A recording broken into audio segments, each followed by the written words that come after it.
about your faith, you will also practice it in the form of rituals. जागरण करो माता का पूरी रात, जगा दो पूरी दुनिया को. It is your right of practice. And propagate, फैलाओ. Do not only think, speak out and follow the rituals. Involve others also. Call them on the bank of river Yamuna and tell them that this is a faith. और ऐसी art of living दिखाओ that the whole Yamuna bank is destroyed for 10-20 years. Profess. Yamuna भी याद रखे कि what our faith is. Propagate. A few moments later. Instigation.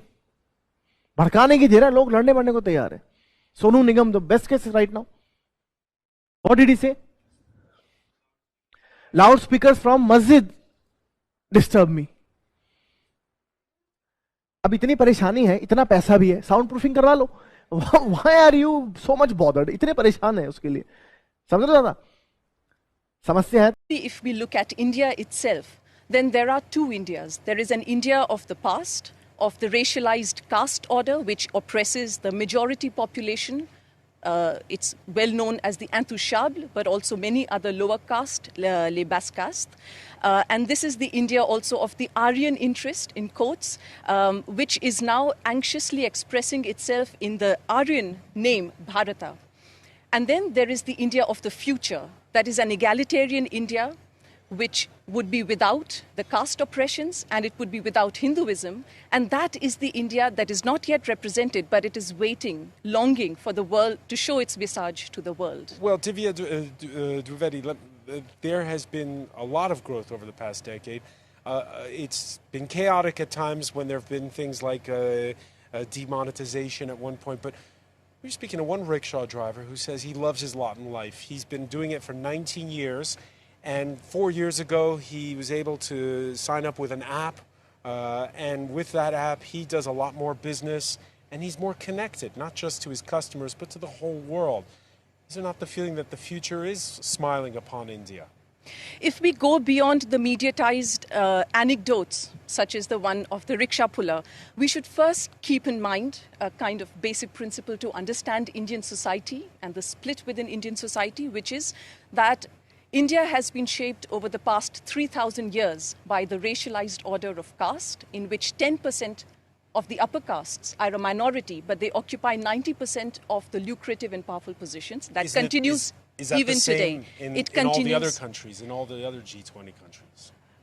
I think if we take a world picture, then there are serious inequalities in not only the G20 countries and the countries not represented there, but these inequalities are growing even as the GDPs may be growing. And so I don't think that the GDP alone can be an indicator.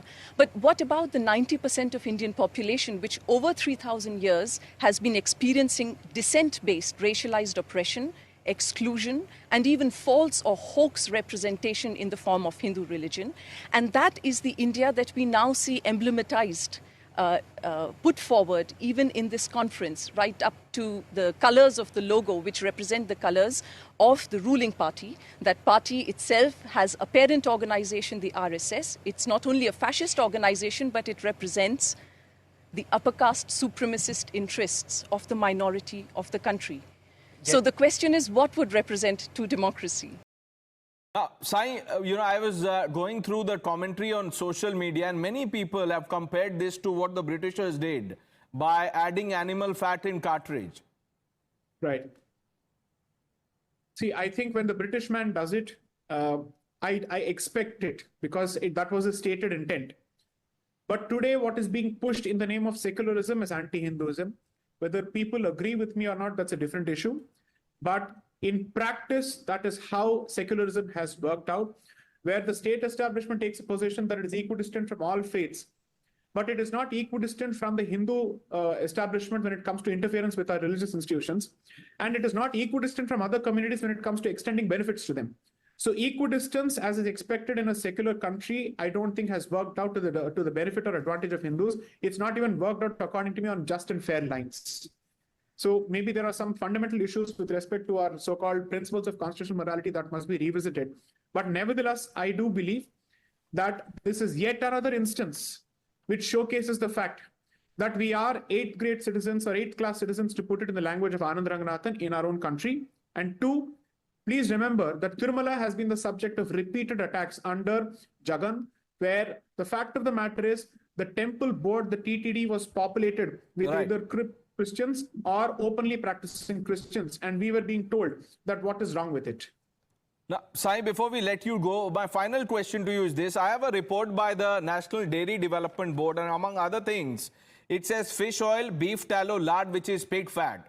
Now, as a lawyer, what should the state do to build a case so that an example is set, so that this is never repeated? A larger message goes out that this is not an ordinary case of adulteration. Initiate criminal proceedings against the members of the TTD under whose tenure this happened.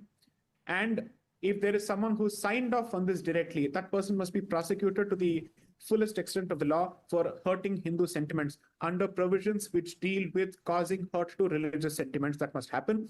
In addition to that, they must be prosecuted further, according to me, for having indulged in bad faith conduct while occupying a position in which they're expected to have at least the minimum amount of fiduciary duty to the community to which this institution belongs, which is the Hindu community. I say this over and over again. If you take a look at the Andhra Pradesh HRC Act, there is a separate chapter that deals with the constitution of the board for the Tirumala Tirupati Devasthanam. Right. And each of those positions are state-appointed positions. It's not as if the community has a say. So for all practical purposes, if you really want to take a look at what is the textbook definition of state control of Hindu temples, take a look at the legislation that deals with the constitution of the Tirumala Tirupati Devasthanam. Take a look at the definition or the manner in which Jagannath Puri is controlled by legislations there. Everyone is a state appointee, or at the very least, the state has the final say and veto with respect to every decision, religious and financial. Right. Sai, thank you for putting that in context. Always a pleasure to speak to you. We'll let you go.